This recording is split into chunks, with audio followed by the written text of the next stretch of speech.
Well, welcome to the bi-weekly Dad's Zoom call. The topic tonight is being emotionally present. And we're thrilled that we have a couple of dads who are within the network that have some expertise in this area, and they're willing to share their thoughts and lead the conversation. So my name is David Hirsch. I'm the founder of the 21st Century Dads Foundation, as well as the Special Fathers Network. And we're putting this program on as part of a series. This is the fifth in a 14 bi-weekly series. And I'm thrilled to be introducing two guys who are part of the network, John Felageller, who's local, and then Doc Hunsley, who's coming to us from, is it Oklahoma, Don? From Kansas. Kansas, Oklahoma, somewhere out close west there. We're yeah. just above it. Yeah, there you go. So what I'd like to do is just put a brief outline together of what we hope to accomplish tonight. And the first matter of business is to make some brief self-introductions, and then each of the individuals will lead with why they think this is important, why being emotionally present is important. I have a couple of questions I'd like to lead the Q&A with, and then we'll open it up to others for Q&A. I'll remind you that the call is being recorded, and there will be many more viewers beyond the live audience that we're having tonight. So let me just speak very briefly about the importance of being emotionally present.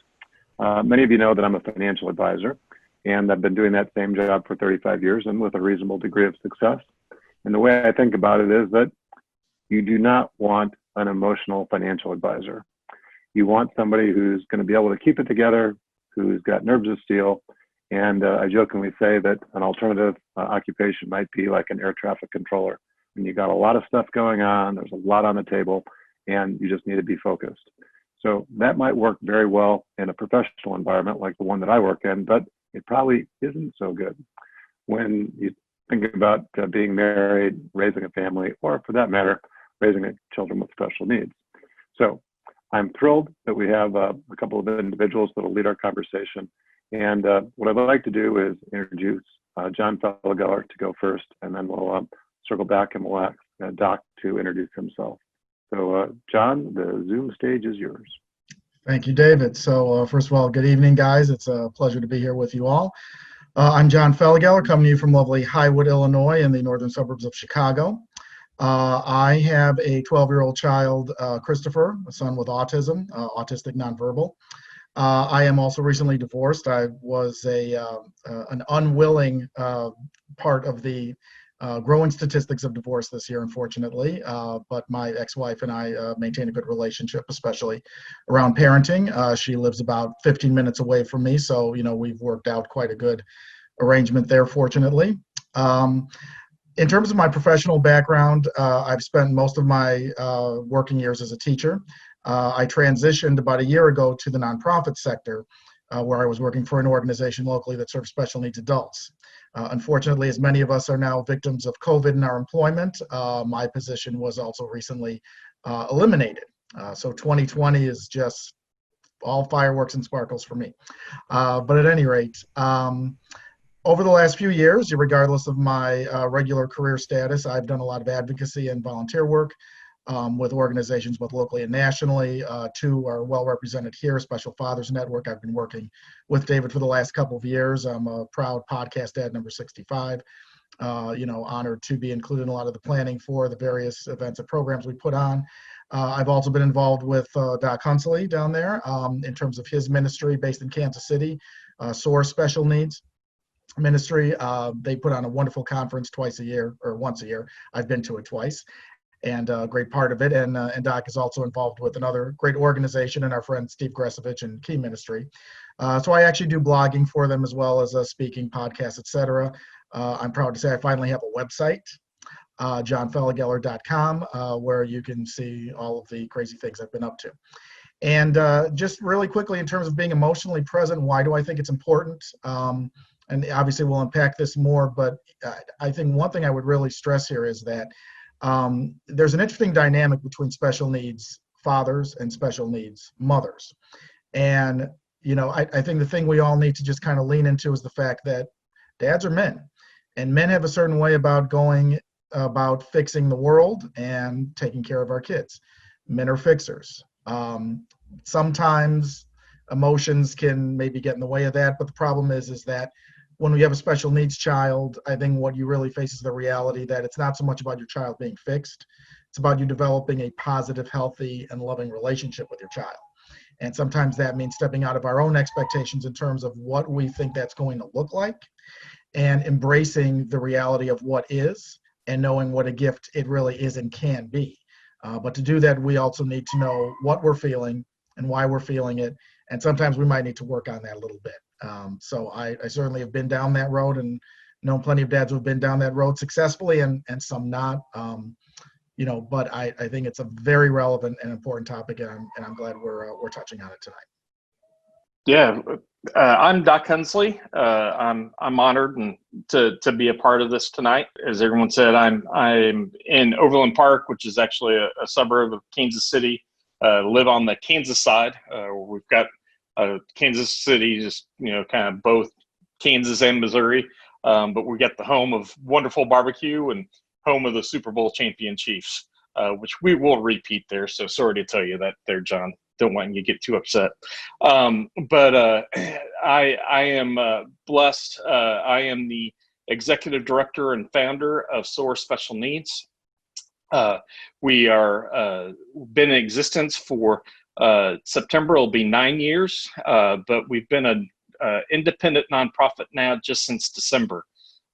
SOAR stands for Special Opportunities, Abilities, and Relationships. And we exist to empower families with disabilities to be able to soar in their local and faith communities. And we answer the three main questions that every family with disability has, or the majority of families, I should say. And first question is, will my child ever be able to provide for themselves? Second question is, who's going to take care of my child once I'm gone? And then the third question is, who's going to take care of me as a parent? And so we answer all three of those questions with our current and future programming. A little bit about me real quick and my family. Obviously, Doc's not my real name. Steven's my real name, but everyone calls me Doc because I'm a pediatrician. I'm a pediatric ER doctor who kept getting sick for my patients and almost died. I should have died. And long story short, was forced out. Had to hang up my stethoscope because I became a medical legal risk to the hospital, and the hospital decided that it was no longer safe for me to practice medicine for them. They were afraid I'd get sick and die, and my family could sue the hospital. So they made the decision to end my career, and just like that, overnight, my career ended. And at the time, I had two sons. It was actually the day that happened was my first day back from paternity leave for my second son, Mark, being born. I'm blessed now with three kids, but my second son, Mark, when he was 8 months old, he had his first seizure. That seizure lasted over 4 hours. And by the time he was 18 months old, we got the diagnosis of Dravet syndrome, which is a very rare genetic seizure disorder. And by the time he was 2, got the diagnosis of autism. My wife's also a pediatrician, so we went then from being physicians who took care of a lot of kids with special needs to all of a sudden becoming a parent of a child with special needs. And first time in our life that we actually understood just how difficult it is, and that's 24/7, 365. And the stress is tremendous. You can't get neighbor girls to babysit for you, and so on and so forth. Fast forward, a little bit more, 9 years ago now, my son was cured of the autism and Dravet syndrome when he was born into heaven at the age of 5.5. So we were blessed with him for 5.5 years, learned all the highs and lows of being a parent, then walked through the grief of losing a child with special needs. And it was about 10, 11 months after that when we launched SOAR Special Needs. Initially, for the first 8.5 years, it was a ministry of a church that we were a part of. I became the special needs pastor, started it with just 3 individuals, grew it to over 900 individuals that we minister to now. And then I'm passionate about helping churches start up ministries as well, and have started, assisted over 320 churches throughout the United States, Canada, Brazil, and Jericho in launching ministries. I think tonight is a huge topic, being, emotionally present. It's especially for the dad. It's not just important to be there as for your kids. It's also important to be there for your spouse, and to show them, one of the big parts of that is we need to help model things. We need to let our kids know that it's absolutely okay to have emotions, and how to go through life with that. And that's, there's good ways to have them and bad ways, and we need to help model and teach the good ways with it. But emotions are a big part of life, and we need to bring that in. And honestly, I can share it a little bit later too. I even allowed the emotions to enter into one of my IEP meetings with our school, and that allowed, using it in a positive way, allowed us to win our IEP meeting. So I'm excited about tonight. It's a quick little background for me. So again, David and everyone, thank you for allowing me to be a part. I'm honored. Well, John and Don, thank you for those brief self-introductions. And Don, I'm sorry to hear about your loss, first of your child, and then going back a number of years about your job. But God has a strange way of working in our lives, and I'd like to think that at some level there's some pain, or there's some purpose in the pain, and that you wouldn't be the person you are today and doing all the work that you're doing, perhaps, if it wasn't for the journey that you've been on, you and your wife have been on.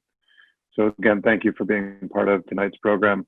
So I want to start at a basic level and then drill down. And I think there's a fallacy that would apply to all families, and particularly families with special needs, that you need to be different with the girls or the women in your family than you do with the boys. And I'm wondering, Doc, if you can speak to that first, about the importance of being emotionally present, not only on behalf of your wife and your daughters, but for your sons as well. And then John, you can answer the same question. Yeah, absolutely. That's great. And so I do have 3 kids. I've got two boys and a girl. The age range now is 18 down to 18 down to 10. And yeah, absolutely. It's vital that you are there emotionally present with both the boys and the girls. It can be easier sometimes to be there emotionally with the girls with it. And I think that's just part of their nature. And it also depends on each individual. My son, and he also kind of has changed as he's grown, obviously too. Where as far as the amount of emotions he shares with that, but I think that's huge to be able to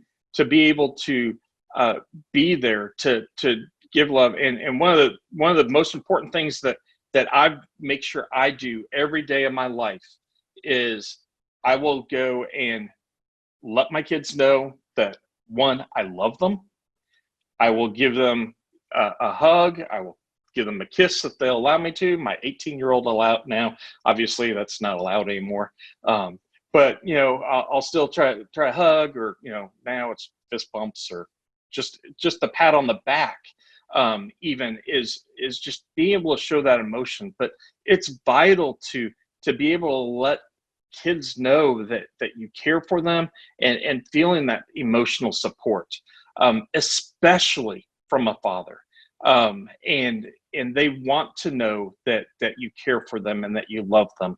And you really shouldn't treat your sons any different than your daughters on any level. Try to do everything the same there with that. But I think it's super important that you are there, that you are giving them the time, that you're speaking into them, but letting them know that it's absolutely okay to say, I love you. And letting them know too, it's fine to let them see when you have a bad day, and let them see you cry. Let them see that things are always the greatest, because that's how you're going to allow your kids to learn how to cope and how to make it through life. As I shared, I've had multiple trials through my life. I continue to have multiple trials. And my kids have been able to walk through all that with us and see that. And I don't shield them from that because it's part of life. It's our life and our story, and they need to be able to understand that and walk through that. So I share that equally with both of my kids now, and as I go through that. But I think it's huge to at least even just doing simple things like giving a hug, a pat on the back, a kiss, just to have that emotional connection with your kids. And it's amazing to see how they light up when you do that. Thanks for sharing, Don. John, back to you. Sure. So I have a little bit of a unique situation in our family because, first of all, my son has no siblings. He's an only. As I always joked at least when I was still married, but I guess it still applies, we're a family of only. So I'm an only child, so is my ex-wife, and so is my son. Now, in some ways you might say, well, you must have had it pretty easy because you had no other kids to worry about. But then I remind folks, there's a reason why he's an only child, and it's because we just said we're good. And again, our child is wonderful, but when you talk about really his medical history, yes, his diagnosis is autism, but he's also nonverbal. He's had a variety of motor issues over the years in terms of gross and fine motor, diet issues, you name it. And because he was the only, all of our energy went into him, which was great. But again, we also really struggled with all of the different ways that his disability presented itself and how to handle that. Now, on my end, what I'll say, and I know I touched on it in the introduction a little bit, the one good thing kind of about our setup in terms of our career track is my ex and I were both teachers. So, it really allowed for us to be relatively flexible with the schedule and be available. But when my son was born, in the early years, my ex actually also did real estate for a time, part-time. And most of that was on the weekends, right? So I was Mr. Mom, and it was fun. It was engaging. It was scary. I still remember trying to take him to. We have a place called Lamb's Farm here in northern Illinois, which is kind of like a petting zoo, and they have some different little things for the kids and such. And I remember trying to take him out to lunch at 6 months. And him doing nothing but screaming, bloody murder the whole time and sitting at the table, and me begging the wait staff to help me out just so I could go to the bathroom and come back and feed him and juggle this and juggle that. Regardless of those difficult memories, there were some really beautiful ones. And the fact is that I got to spend a lot of his early formative years really bonding with him and just going on adventures and just finding new parks or doing different stuff or taking him to museums. A lot of that time I spent just me and him. And again, that's because, my ex was, helping support the family in some other ways. And not that we didn't all spend time together, but what I had to realize for myself was, because of my son's needs, when you were with him, you had to be totally present. You just couldn't say, well, I'm just going to hang out and do X, Y, Z. You had to be there. You had to be with him. You had to be watching him. You had to be engaged with him. To this day, he still needs assistance with feeding. He still needs assistance with the bathroom. He still needs assistance with, finding his favorite thing on the TV.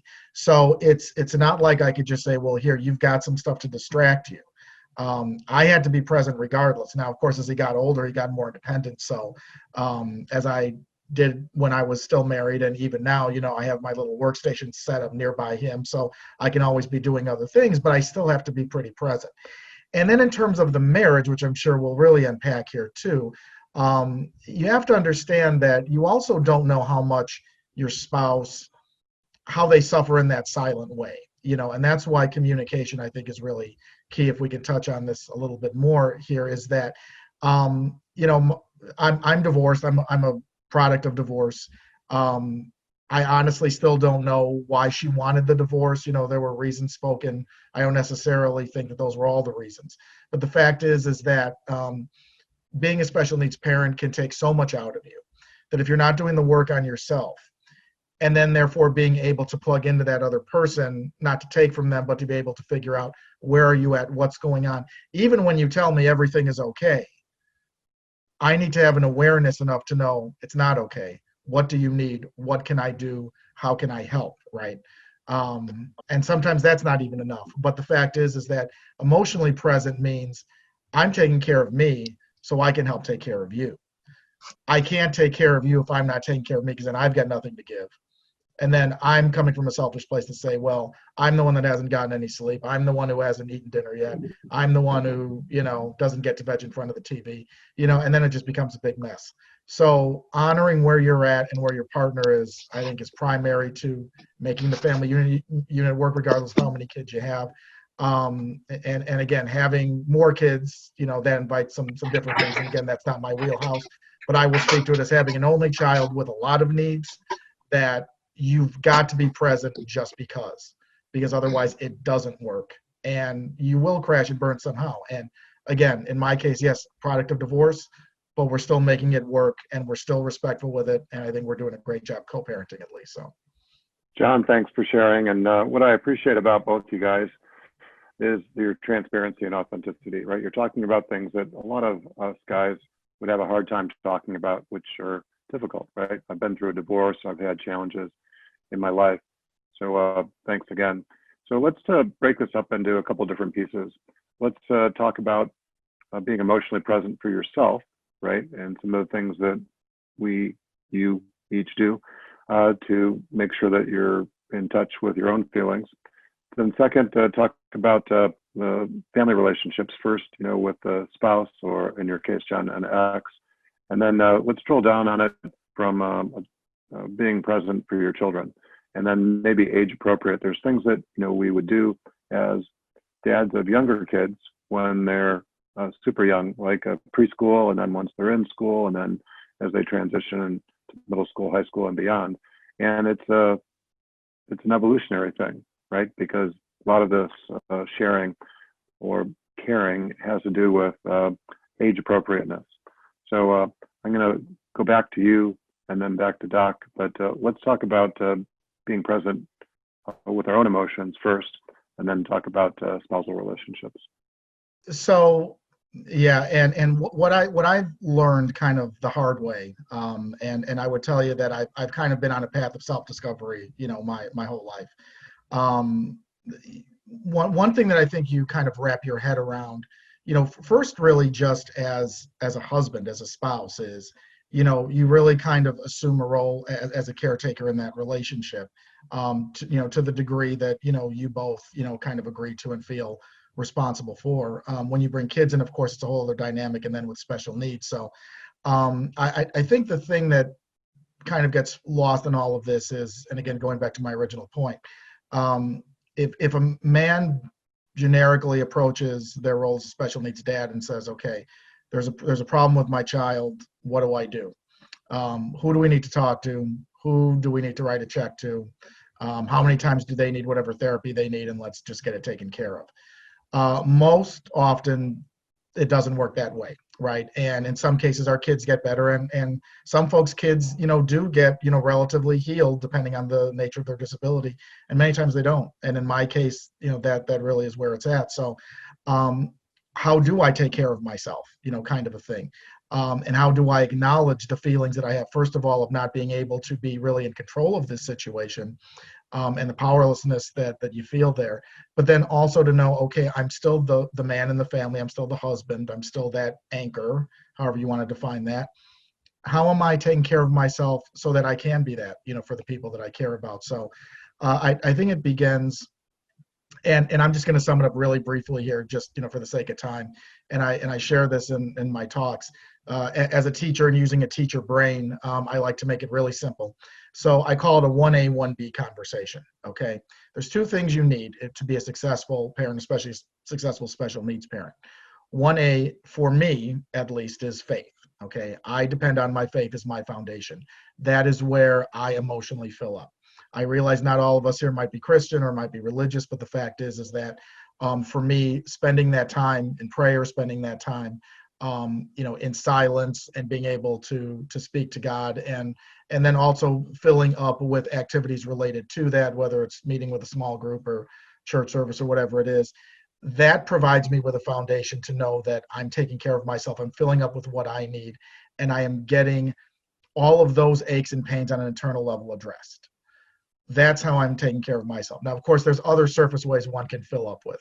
There's activities and hobbies you can do. There's exercise. There's all other, forms of meditation and things, which I've also done. But the fact is that for me, that's an anchor, because when life gets that stressful, that's really what you have to fall back on. And then the 1B conversation is community. And I think we can all agree with community. We can all agree with having a guy or guys you can talk to. Okay. Not just the guy at work who will just pat you on the shoulder and say, sorry to hear that, but somebody who will really sit down with you and say, what's really going on? One of the guy who ran a men's Bible study I belonged to years ago was famous for saying that. He would always say that, and he was in sales, and, he talked to so many people, but he always said, he hated whenever you asked someone how they were doing and they said, oh, I'm doing okay.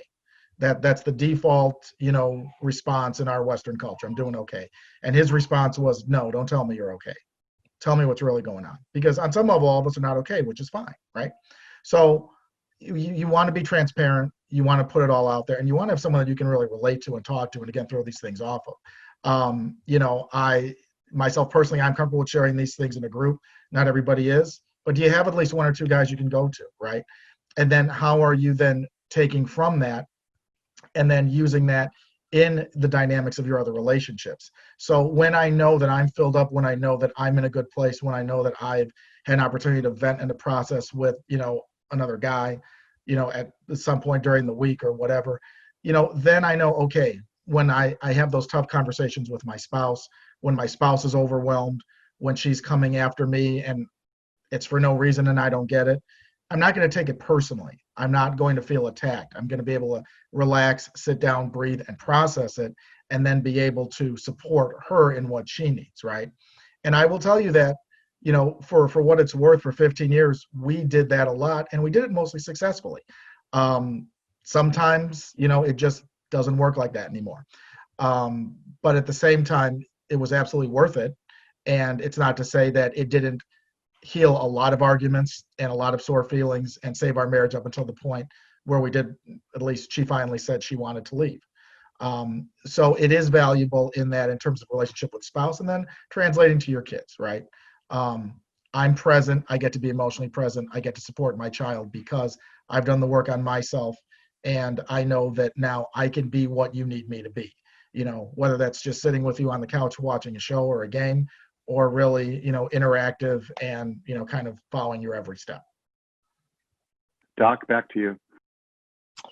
Yeah. So, I think, that this is a great point. And first, let me bring in a little bit of my medical side with this and background. One of the things that I've seen over the years, especially when I was practicing medicine, whether it be with pediatrics or even while I was training and working with adults, I've seen the toll of when people, and especially men, hold in their emotions. Men especially are afraid to show any emotions. They're afraid to show, whether it's positive or negative. It's, there's that fear out there that, we have to be macho. We have to always be in control. We have to have everything done. We're fixers. We can fix everything. But when things are out of control, and when all of a sudden you get a diagnosis and you've got a child with special needs, there is no fixing it. Everything's out of control. There is no book that you can just grab and go, okay, this is how I do it. And you've got to find a way to deal with your emotions and talk through them, and release them. Because if you don't, you end up with all kinds of physical issues that can come up. You can get ulcers, anxiety, and that's all just from stress that gets you. Blood pressure will go up, and all this can really affect you, all the way to even having heart attacks due to it. So from a physical standpoint, it's vital that especially men find ways to welcome and embrace their emotions and find ways to release that, both good and bad. So it's important, and I love the first part of the question there, Dave, because it's important that we find time for ourselves. Through life, and everything going on, we've got to find outlets that we can have to help us with it, whether it be a stressful when we're having hard times. We've got to find an outlet where we can release some of that steam. If we're very frustrated, we're having bad days. Obviously, we don't want to release that on our kids. We don't want to release that on our spouse.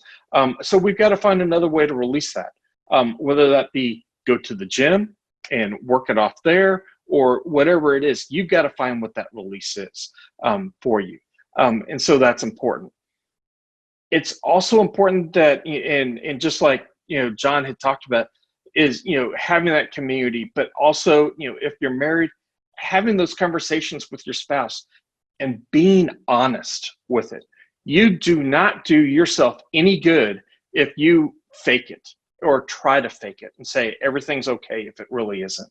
You need to be honest and brutally honest and lay it out and expose yourself and say, hey, this is what's really going on. This is how I'm really feeling.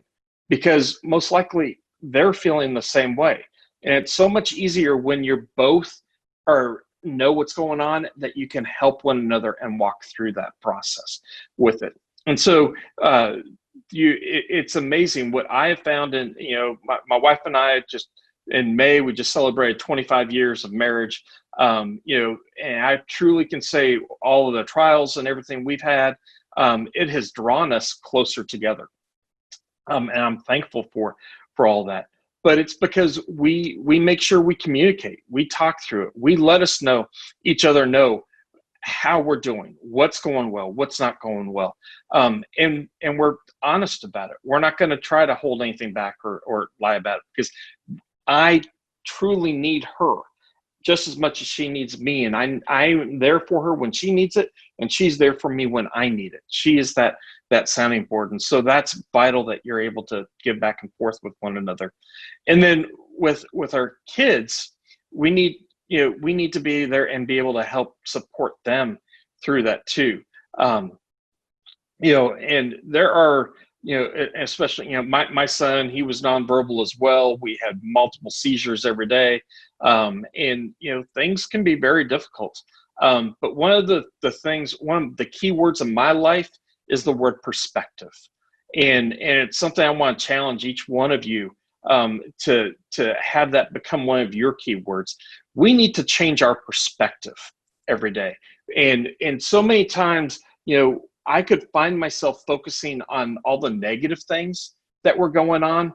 And when I do that, I find all my emotions just becoming ugly, becoming dark.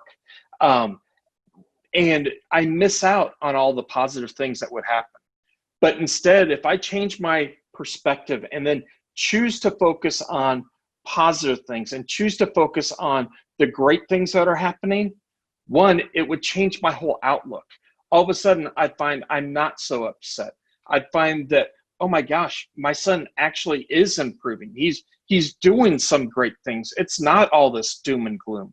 And at the same time, then I could help teach my kids that perspective and teach them that. And by doing that, I could see their emotions changing and being positive. And it would just kind of draw everyone together with it. But, it's so easy to be drawn into all the negative that we just need to take that step back sometimes and realize, yeah, you know what? You may be tired of having all the meltdowns all day long and all the behavior issues, but you know what? Hey, they maybe you got a brand new word. Maybe they made a new word that day, or maybe they did something new. Look at that and focus on that. And frequently I'll have parents that I'm talking with in counseling, and they're just going to constantly be complaining about how horrible their days are because they're so tired of all these behaviors. You know what? Honestly, I'll just stop them, and I'll personally say, I want you to change that perspective, because I would do anything to have one more horrible day of behaviors. I'll never have another day of bad behaviors with my son. And they stop and realize, oh my gosh, you're right. And realize that even though they're having all these bad behaviors, they still have their child. And so it's just finding the positive things there. But bottom line is, we've got to find a way to to release. We've got to find a way to talk with one another, because if we don't, it just builds up and we have all kinds of emotion, physical outcomes. And then that also is a big factor that can lead to separation between the spouse too, when you're not talking there. So it leads to a lot. So it's important that you find an outlet for yourself and then just be as open as possible. It doesn't come naturally for a lot of men, but I encourage you to work on it. And the more you do it, the easier it becomes. It truly does. Well, thank you, gentlemen, for sharing again. And I want to talk about the F word. And the F word that I'm thinking about is fear. And I think that's one of the emotions that a lot of men struggle with. I know I struggle with it. And I'm wondering if each of you can speak to that. And then what I'd like to do is go around the horn for those that are on the call, for anybody that wants to share, starting with how do they overcome their own fears, and then maybe share a perspective or two, because we have a lot of seasoned people on the call tonight. So John, and then Doc, back to you. So fear is a tricky devil. And it's fascinating for me, because I will tell you that for years, one of my biggest fears, if not my biggest fear, depending on the day or the year, was that because of the stress of having a special needs child, and not projecting blame on my son, but the financial stress, which was significant, the emotional stress, the stress on the relationship, the stress on a lot of, just things that you start to challenge about yourself and your own ability to parent or be a spouse. I used to think years ago, please God, don't let me lose my marriage. And then of course I lost my marriage. So, but the perspective that you get, and going back to Doc's word about perspective, is this. I lived with a lot of fear, especially in the early years, because there were so many unknowns. And you go out looking for answers, and regardless of the nature or the volume of the specialist you go to find, you don't get any, or you don't get any that are satisfactory, at least, or that are fixing your problem. So that fear starts to spiral. And I know that, years ago, when we almost separated, but luckily, we had managed to work through it. There was a lot of fear that had to be processed. And that was the one thing that I had to overcome, was the fear that I wasn't enough. This fear that I was not enough of a man to figure out, one, why my child was like this, and then figure out a fix for it, and not be able to take care of my spouse, who, she's an incredible mom, but she is also very type A. And when you have that kind of a dynamic in your marriage where your spouse is very type A, and she's the one who kind of trailblazes the way, like a lot of our wives do, with finding the therapist and building the calendars and setting up this, that, and the other thing. There's an intimidation factor. I was intimidated by what she was able to do, and then feeling like the things that I thought at least I should be doing, I wasn't, or wasn't doing well enough. And a lot of that spirals around the finances, quite honestly. I never could be that guy who could just write a check and make something go away. And not that any of us at the end of the day can, but I really wasn't that. And because I was still at a place early on where I was still kind of seeing through that lens, I kept saying to myself, okay, so what good am I? What do I do? What do I bring to this that is making any difference? And luckily, as the marriage got restored, not only did the marriage get restored, but our individuality got restored in terms of husband, wife, and mom and dad. So I did find my worth. I did find my value. And my value, a lot of it had to do with how I was being emotionally present, how I was interacting, how I was supporting my spouse, how I was being there for them, how I was communicating with them, and just being present in the house. And same thing for my son. What kind of a model was I being for him? How was I spending time with him and for him? And how involved was I being in all the different pieces of information swirling around from school and therapy and whatnot? You can be the best dad in the world and maybe not have a dime in your pocket, right? And it's not to say you shouldn't have a few coins jingling around, but the fact is that your worth is not defined by that at the end of the day, right? That's not what your child is going to remember you for. And that's not what most of the world will hopefully remember you for. So, in terms of the fear, this has been a very challenging year, because I've had to deal with fear on a variety of personal levels, and the marriage is right out there in front. But now here's what I can tell you. I was afraid to lose it, and now I did, but you know what? I still haven't lost my sense of self. I haven't lost my sense of manhood, my role as my child's father, my value as my child's father, my value as a person and a man that can speak to and with other guys about these topics and feel like I have something to offer, and also things to learn. And that's the exciting part too, is that God's not done with me. For those of you religious folk, God's not done with me. I have no idea what's around the next corner, but I know that it'll be great. It'll be great. And so fear slowly takes a back seat, but day by day. And that's the other thing I had to learn the hard way. Some of the best advice is the simplest. I used to hate when people would say it's one day at a time, because I used to think that was just throwaway advice you gave to people and you didn't really care about it. But it's true. Day by day, wherever you're at, whatever's going on with your kids, family relationship, day by day, one step at a time, and know that you have a community of guys here who can also help you walk through it. Words of wisdom. Thanks, John. Back to you, Don. Yeah, so fear is a big one, and extremely real, and fear comes from a lot of different things. I remember, when I first had the fear was when my son had his first seizure, not knowing what was going on, and then we finally got the diagnosis of Dravet syndrome. My fear came from losing my dreams that I had of what my child would do, because I realized all of my dreams I had for my son disappeared. And so I found myself almost getting paralyzed and crippled with that. And I had to stop myself, because I'm not helping anybody. And I'm not helping my son with that. As well, even back before that, after I lost my job and couldn't practice medicine anymore, I took what was the hardest job I ever had in my life, and that was become Mr. Mom. I became a stay-at-home dad for my two boys. I had tremendous fear whenever I was out and I would introduce myself or meet another man. Why? What's the very first question you ever ask someone? Well, what do you do? I had fear of saying, oh, I'm a stay-at-home dad, because I got looks. I got, all these sneers, and they laughed at me like, oh, what a loser you are.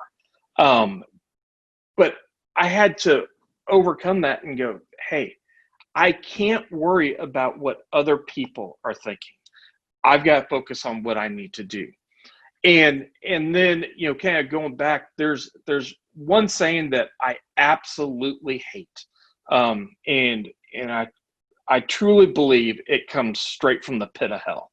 And that saying is that God will never give you more than you can handle. And it is not true.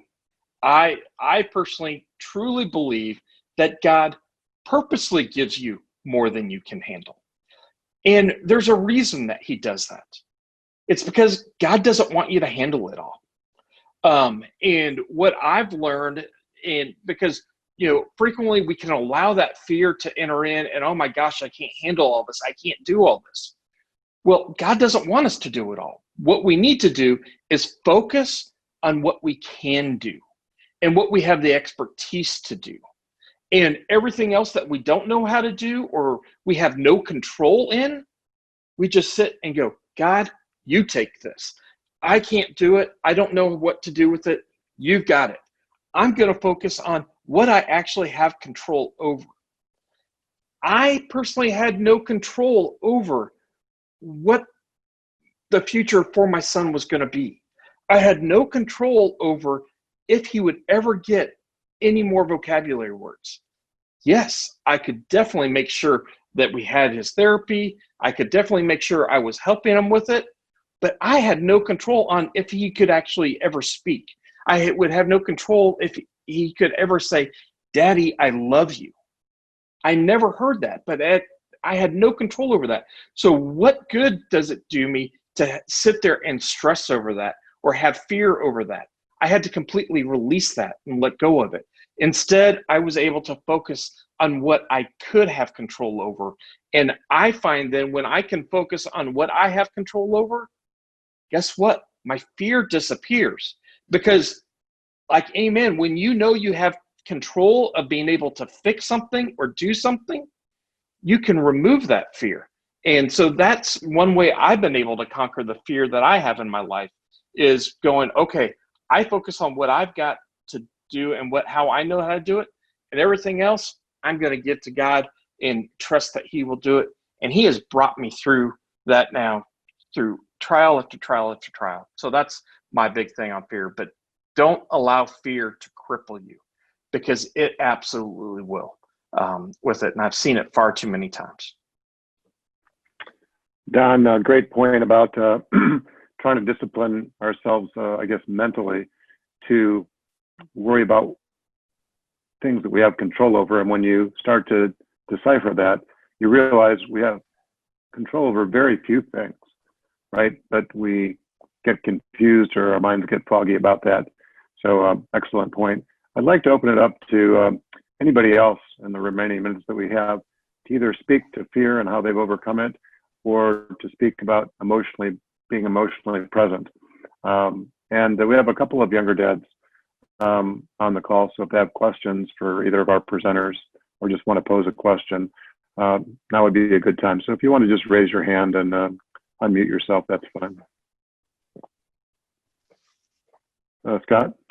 I've got a 32-year-old autistic daughter, and there, by the grace of God, go I, because she's great, but she can't read. She's 24/7, very verbal, real sweet gal. You nailed it there with the focusing on what you can do and what you can't do.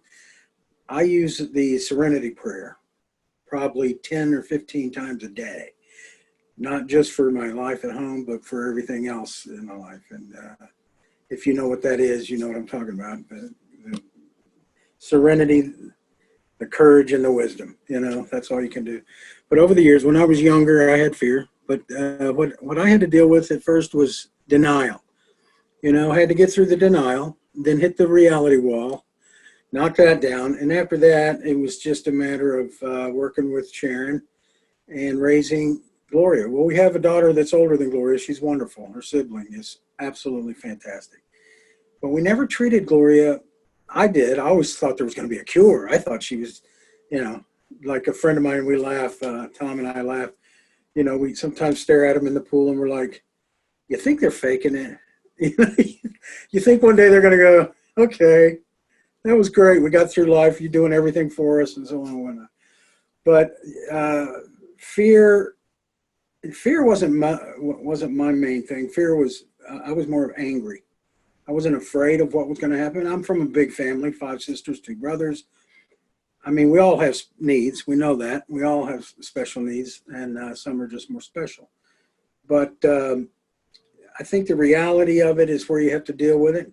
And I often think, as I'm older, I'm going to be 64 soon. And I look back at all the stupid stuff I did, but to me at that time it wasn't. I went through all the drama and everything. And I used to see older couples with a special needs child that was maybe 40, And I thought, is that going to be us? And it is. But I just think that people need, it gets better. And you just have to treat your child as they are perfectly who they are. And that's who they're going to be. They might be that forever. They might change. But love has a big aspect in it. Sharing with your spouse or whoever, friends, is worth it. And as far as the arguing and fighting goes, we're all out here. My wife and I have fought many a time. And that's, we never held it back.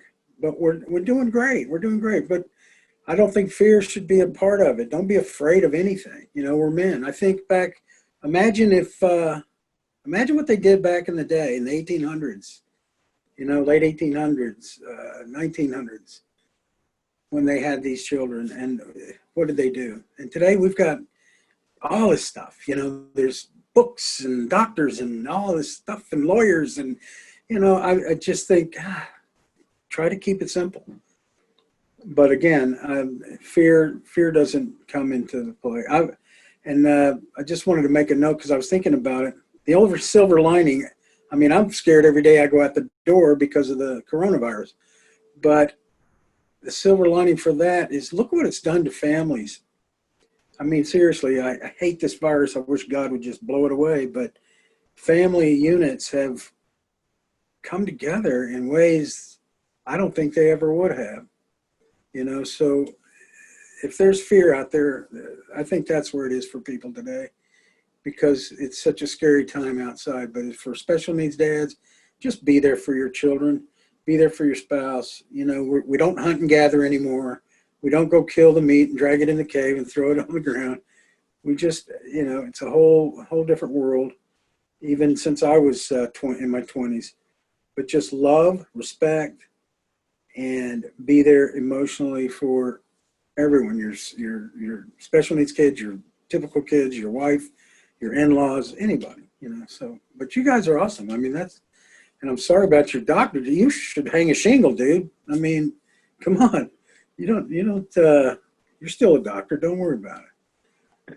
So Scott, thanks for sharing. I appreciate it.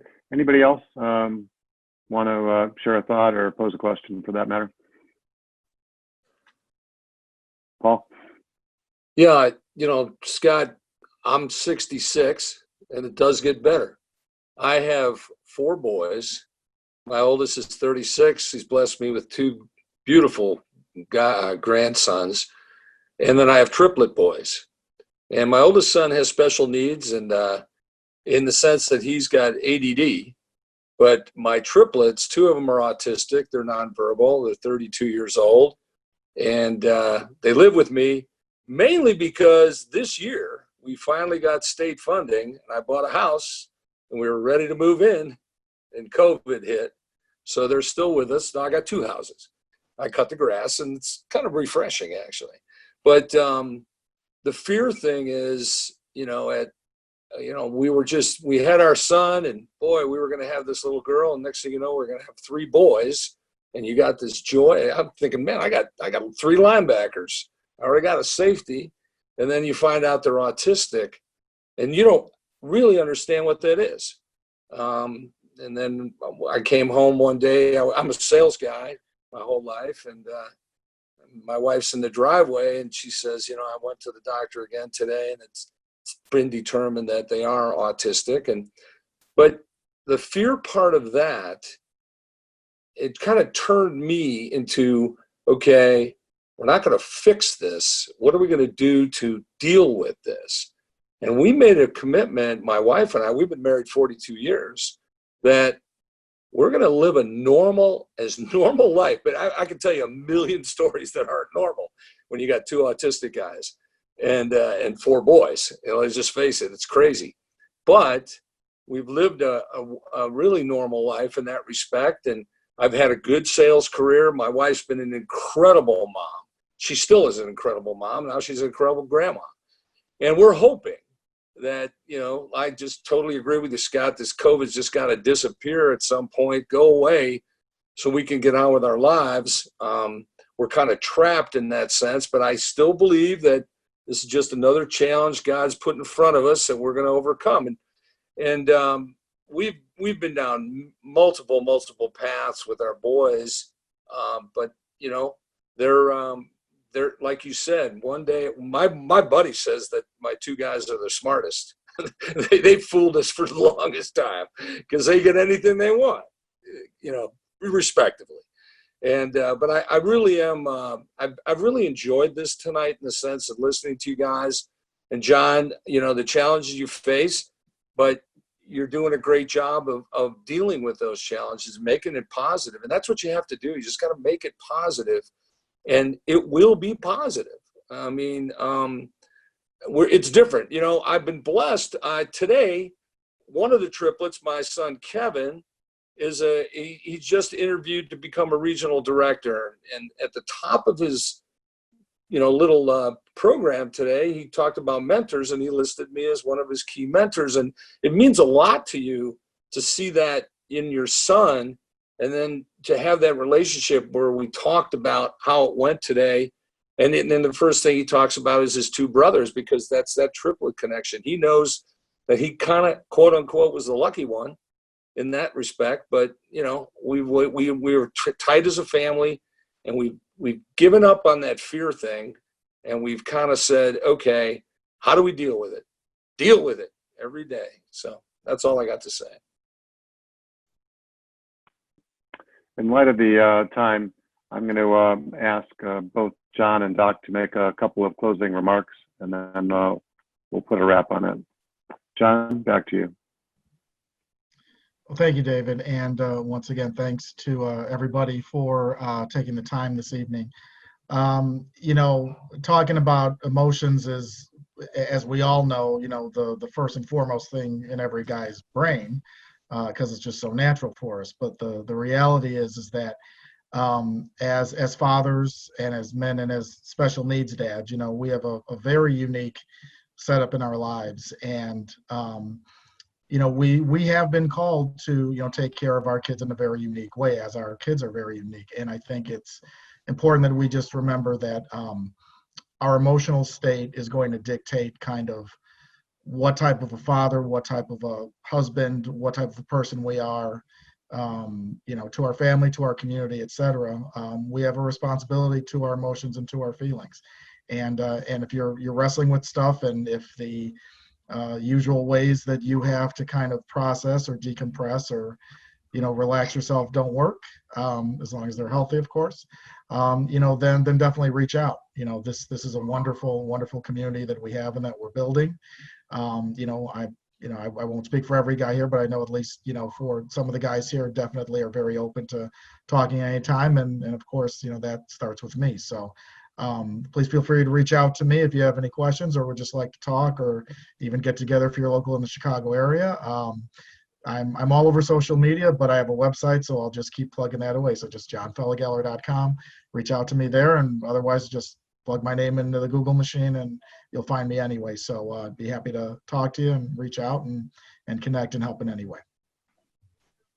Thanks, John. Doc, back to you. Yeah. So again, just a couple things. One, again, I'd remind everyone to really think about the keyword perspective. Change your perspective.